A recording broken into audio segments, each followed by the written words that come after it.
Your town, your team, your school. Eyewitness News presents Friday Night Frenzy.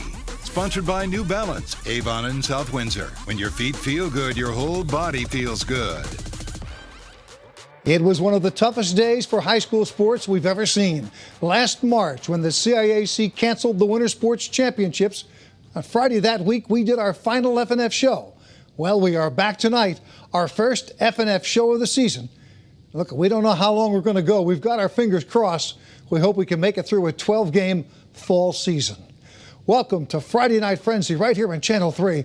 I'm Joe Zone. CIAC sanctioned football has been canceled, but everyone else plays on. Boys and girls soccer, field hockey, cross country, volleyball, swimming.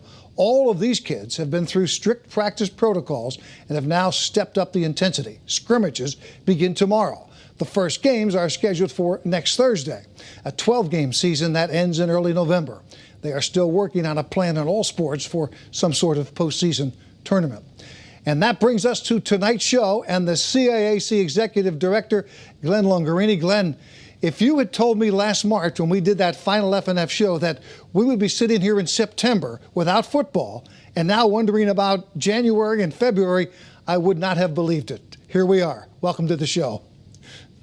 Thank you for having me back, Joe. I much appreciate it and agree. As you said, I think we've certainly anticipated that, we would be back, that COVID would not be impacting us as it is this fall. Just with getting back to school, we would have thought we would have been on campus and full in-person learning, but certainly COVID is very much still a part of our lives. I want to move on from football, but I have to start with that because CIAC finally canceled football for the fall. Maybe we'll talk about it in the spring, but already we're seeing, and as you predicted, other towns, other schools, other leagues have stepped up and are now starting to form their own football leagues, or I don't know even what you would call them now, independent though of the CIAC. Is there any relationship with what's happening in Meriden and the talk of down the CIAC playing down there, and even in New Britain of playing a league there? Any connection with the CIAC at all with those? Explain what those are. Yeah, thank you, Joe. There's no connection of those with the CIAC. From the CIAC standpoint, we worked very hard to try to offer a full contact fall season for the sport of football. We continually met with the Department of Health, spoke with the governor's office. Again, we submitted to the Department of Health over 25 pages of mitigating strategies, 9 to 10 of those dedicated to the sport of football. But we weren't able to get in line to be able to gain the support to offer that high-risk sport for the fall.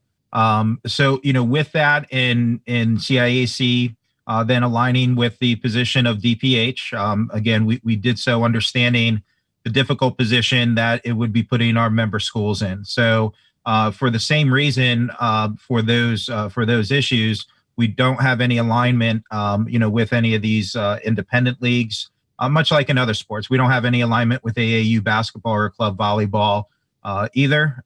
We understand that and try to explain to people that if we weren't running it, that it wouldn't stop others from doing it. We felt that we could do it much safer, but we could not gain the support for that. So we are moving forward with low to moderate risk activities. I believe today that started in the ECC with, I believe, Killingly and maybe Ledyard, or I think there were some people that started that today with some of those lineman challenges and 7v7 opportunities. We continue to review the plans that leagues are submitting to us to ensure they meet the standard of the NFHS and CIAC for low to moderate risk, and look forward to continuing to support our kids in the fall in those experiences. And we will be meeting again as a CIAC board early next week. And one of the topics on the agenda for that meeting is the potential of setting a schedule for an alternative spring season.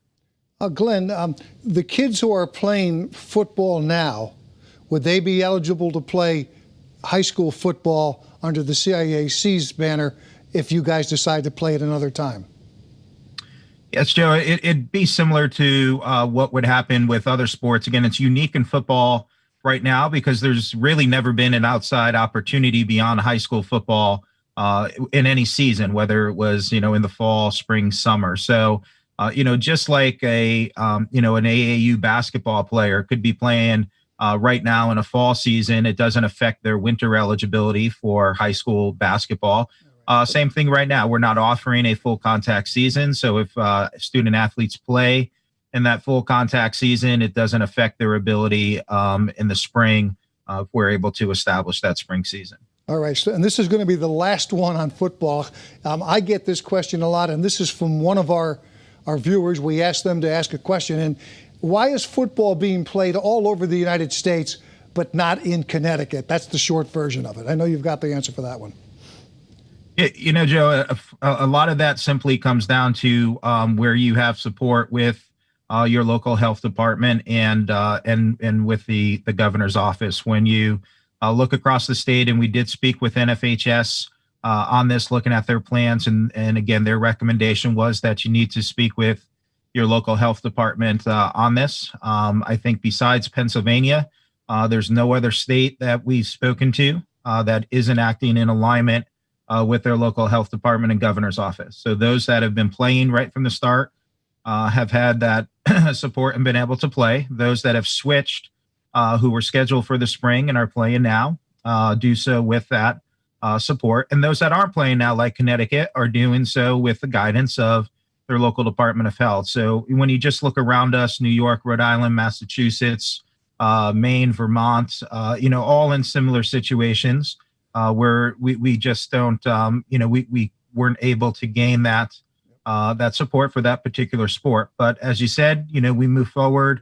We'll look for other opportunities and are grateful that we were able to find that support and alignment for about 30,000 other athletes that we're going to see enter into competition this Thursday. And we're going to talk more about that when we come back. Still a lot more on our season debut edition of Friday Night Frenzy. We'll be back again with Glenn as we get your questions answered. Stay with us. We'll be right back.